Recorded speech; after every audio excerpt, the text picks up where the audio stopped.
ఇప్పుడు మొన్న ఇక్కడ రోడ్డు ఓపెన్ చేసాం డైరెక్ట్గా బైపాస్ నుంచి చర్చి కాడికి వేసాం. ఈ రోడ్డు సమస్య కొన్ని సంవత్సరాల క్రితమే నా డైరీలో ఒక విన్నపంగా రాశా దేవుడికి. నా డైరీలో చిన్న చిన్న బజారుల్లోంచి ప్రజలు వెళ్ళటం రావటం కష్టమైద్ది కనుక మందిరానికి విశాలమైన రోడ్డు కావాలి తండ్రి అని రాశా. ఎప్పుడు రాశా నా విన్నపం? కొన్ని సంవత్సరాల క్రితం. ముందు మందిరాన్ని డెవలప్ చేసి దీన్ని అన్ని విధాలా తీర్చిదిద్ది ఆ తర్వాత అటుపక్క ఓపెన్ చేసి ఇక నడిపిస్తున్నాడు. ఇప్పుడు అంటే మనం ఏదో ఇట్లా చేస్తే జరిగిద్దంటావా అనే డౌట్ వద్దు.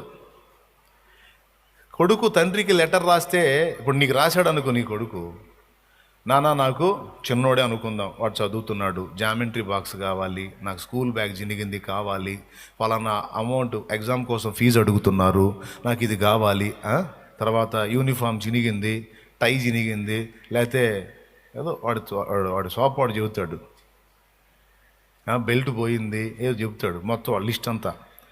నువ్వేం చేస్తావు? కొన్ని ఇచ్చి కొన్ని ఇవా, అసలేం పట్టించుకో. వాళ్ళ లిస్ట్ ఏదైతే చెప్పాడో ముందు అమౌంట్ రెడీ చేసుకుంటాం. ఈలోపు ఇంకో ఉత్తరం వేస్తాడు వాడు, డాడీ స్కూల్లో అది అంటున్నారు, ఏంటి సంగతి? ఉండరా, పైసలు రెడీ చేసుకోవాలి, అవన్నీ కొనుక్కొని రావాలి, మొత్తం తీసుకొచ్చి నీకు అప్పచెప్తాడు. తండ్రిగా నువ్వేం చేస్తావా?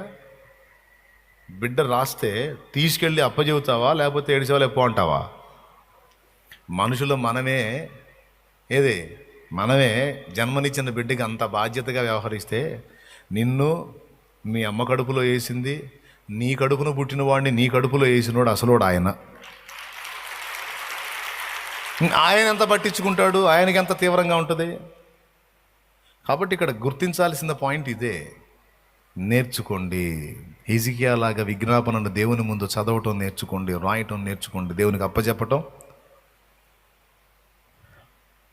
దేవునికి స్తోత్రం కలుగును గాక. మీరిచ్చే పైసలకు చేతులు చాపటమా కాదు, నీ సమస్య ఏంటో చెప్పు అంటాడు దేవుడు.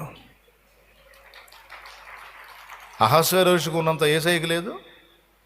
అహస్వేరోషు, రాణివైన ఎస్తేరు నీవేం ఆశిస్తున్నావు, రాజ్యంలో సగం మట్టుకు నీకు ఇచ్చేదని అన్నాడు. ఏదో ఆయన సొంత సొమ్ము అయినట్టు. దేవునికి స్తోత్రం. రాణివైన ఎస్తేరు నీకేం కావాలో చెప్పు, రాజ్యంలో సగం మట్టుకు. యేసయ్య ఏమంటాడు? నా కుమారి ఏంటి నీ సమస్య? నా కుమారుడా ఏంటి? నీకు తెలియదా తండ్రి? తెలుసులే కానీ నీ షాప్ ఎందుకు చెప్పు, నీకు అన్నీ తెలుసులేనాయన, నువ్వే చూసుకో అంటే ఒప్పుకోడు. ఎందుకంటే ఆయన నీ దగ్గరికి వచ్చినప్పుడు సామాన్యుడిగానే వస్తాడు, నీ వంటి వాడుగానే వస్తాడు. అందుకే ప్రార్థన చేయమన్నాడు.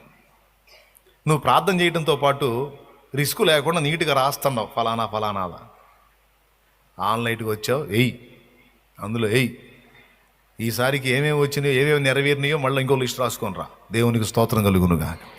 తండ్రి ఈ కార్యాలు జరిగించావు, ఇంకా ఈ బ్యాలెన్స్ ఉన్నాయి, మరి వీటి సంగతి ఏదో మళ్ళీ అయ్యేసిపో. ఈ పైసల సంగతి ఏమో కానీ ముందు అన్న ఆ పనన్నా చేయండి అక్క అన్న. ఎంతమందికి అర్థమైంది?